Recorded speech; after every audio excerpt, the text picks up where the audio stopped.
Good evening, everyone. First of all, thank you so much for having me, Parul University, and congratulations.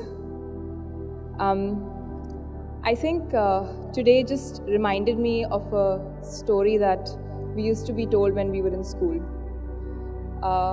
So I'm going to make my speech a bit long, and I know it gets boring because I've been a student myself, but please bear with me. Once a girl, a working woman, goes home to her mother for Thanksgiving dinner. And her mother asks her that, how is your work, how is the new city, how's your life? And she only had things to complain about. Things were getting harder, people were getting tougher. Every time I dealt with one problem, a new one came up. So she said, life is just getting even more difficult. The more real life gets, I'm finding it tough to deal with situations. So the mother took her to the kitchen where she was making her food. And I'm sure most of you must have heard of this story before.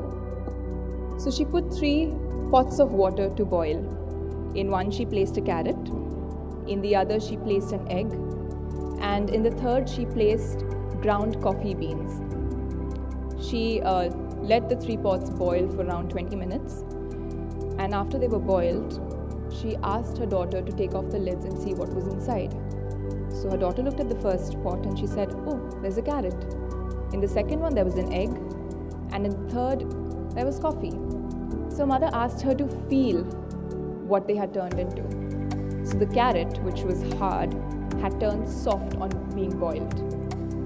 The egg, once she tried to break the shell, which was fragile before, had turned hard. Whereas the coffee, it smelled lovely and it tasted even better. So the mother's advice was that just like the carrot, the egg, and coffee, there are 3 kinds of people in this world. One who are strong but get weakened in adversities.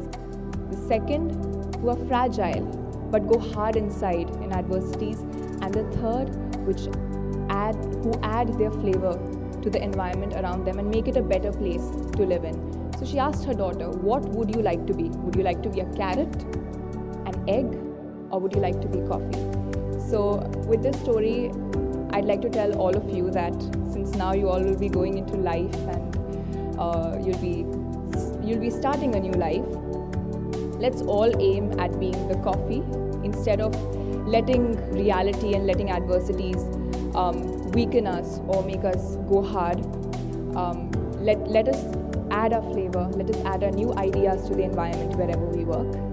So that would be my message for all of you today. The second and the most important thing that I have been thinking about since the last 1 month is that India has the largest youth population in the world.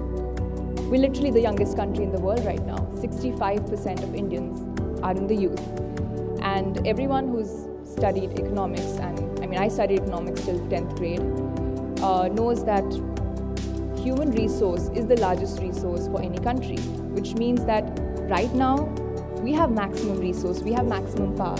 So make sure, know that you are the future of this country and of the world. There are 201 foreign students, so we are the future of the world. So make sure that whatever you do, you add value, know the power that you have in your hands right now to actually create a difference. And instead of complaining, let's bring about change. Having said that, I'm going to say that I'm going to give one more advice that my parents gave me when I started working. They said that no matter what you do in life, make sure of 3 things. The first and most importantly, irrespective of how big or small your goal might seem to the world, make sure that you pursue it with sincerity and honesty. If you're sincere towards your goal, you will achieve it. The second is that no matter how rich, powerful you might get, true success is only achieved when you're a good person at heart. So always make sure that you are a good human being. And third and most importantly, be happy with what you do, because there's no price to happiness. All of you should aim that you need to be happy irrespective of wherever you're working, whatever you're doing. Happiness is the ultimate goal here. I'll leave you all with one last message, that what will work for you in life is not what you've learned here, but what you make out of it. Thank you.